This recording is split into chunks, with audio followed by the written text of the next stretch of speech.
Good morning to all. तो अभी recently release हुई द क्रेजीएस्ट मूवी सैयारा को देखकर मुझे तो एक बात समझ आई कि बंदी को एक अल्जाइमर नाम की बीमारी होती है। यदि हम बात करें कि अल्जाइमर क्या होता है तो इस बीमारी को भूलने की बीमारी या भूलने का रोग भी बोलते हैं।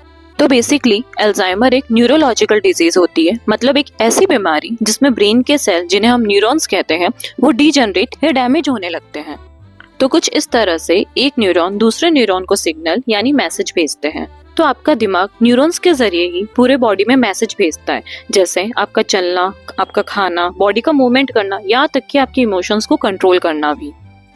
बट अल्जाइमर के केस में इनसॉल्युबल बीटा एमाइलॉइड प्रोटीन और टाउ प्रोटीन न्यूरॉन्स के बीच में आ जाते हैं, जिससे न्यूरॉन्स एक दूसरे को सिग्नल नहीं भेज पाते और यहाँ तक कि हमारे ब्रेन की साइज भी डिक्रीज होने लगती है, जैसा कि आप देख सकते हैं। और ब्रेन की हमारे बॉडी पर कंट्रोलिंग पावर भी लूज होने लगती है, जिससे पेशेंट्स की मेमोरी लॉस होने लगती है। वो चीजों को बोलने या लिखने में असहज महसूस करते हैं, यहाँ तक कि चीजों को समझने की क्षमता भी कम होने लगती है और उनके मूड और पर्सपेक्टिव में सडन चेंजेस देखने को मिलते हैं। और यहाँ तक कि साल 2020 में ये बीमारी 50 मिलियन लोगों में देखी गई थी। तो आइए जानते हैं अल्जाइमर के कारण क्या हो सकते हैं, जैसे कि आपके स्लीप पैटर्न में चेंजेस आना, पूरी नींद न लेना या रात रात भर जागना, या फिर लंबे समय से स्ट्रेस या डिप्रेशन का शिकार रहना, या कोई मेंटल प्रॉब्लम भी हो सकती है, या विटामिन बी या विटामिन डी की कमी रहना, या फिर जिनकी लाइफस्टाइल अव्यवस्थित है, जैसे कि जो लोग शराब या सिगरेट ज्यादा पीते हो, या फिर वो लोग जो समय से खाना नहीं खाते। उसके अलावा आपके परिवार में पहले से किसी को अल्जाइमर की बीमारी है तो ये जेनेटिक भी हो सकता है। सो नेक्स्ट, किसे अल्जाइमर डिजीज होने के ज्यादा चांसेस हैं? ज्यादातर ये बढ़ती उम्र के साथ होता है। इसके अलावा जिन्हें हाई ब्लड प्रेशर या हाई कोलेस्ट्रॉल या हाई डायबिटीज, या फिर जो लोग स्मोकिंग ज्यादा करते हैं, उसके अलावा मोटापा और जेनेटिक्स भी कारण होते हैं। आइए बात करते हैं अल्जाइमर के लक्षण यानी सिम्टम्स के बारे में। तो जैसा कि आप जानते हैं, इसमें व्यक्ति की याददाश्त धीरे धीरे कम होने लगती है।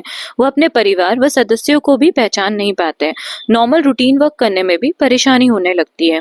बोलने व समझने में समस्या होती है, मतलब चीजों को पहचान नहीं पाते, और यहाँ तक कि उनके सोचने की क्षमता भी कम हो जाती है।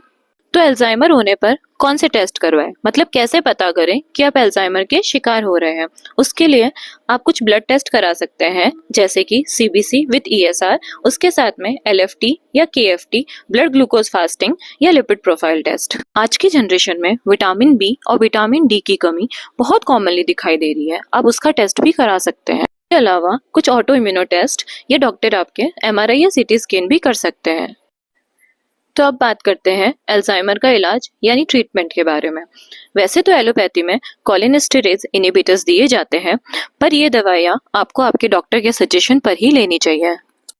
इसके अलावा अगर आयुर्वेद की बात करें तो आयुर्वेद में अल्जाइमर का क्या इलाज है? तो उसके लिए कुछ जड़ी बूटियों का इस्तेमाल किया जाता है, जैसे कि अश्वगंधा हुआ या हल्दी, ब्राह्मी, शंखपुष्पी, उसके साथ में गोटुकोला का इस्तेमाल भी किया जाता है। या आप घरेलू इलाज भी कर सकते हैं, जैसे कि बादाम या ड्राई फ्रूट्स खा सकते हैं, साथ साथ ही हरी पत्तेदार सब्जियां भी खा सकते हैं, और बेरीज जैसे खट्टे फ्रूट, अनार या संतरे का जूस भी ले सकते हैं, और जितना हो सके विटामिन बी के प्रोडक्ट्स का सेवन करें। तो फाइनली ये भी जान लेते हैं कि अल्जाइमर होने पर क्या नहीं खाना चाहिए। जैसे आपको ज्यादा मीठी चीजें नहीं खानी चाहिए और ज्यादा तली हुई या मैदे की चीजें अवॉइड करनी चाहिए, यानी कार्बोहाइड्रेट वाली चीजें नहीं खानी चाहिए।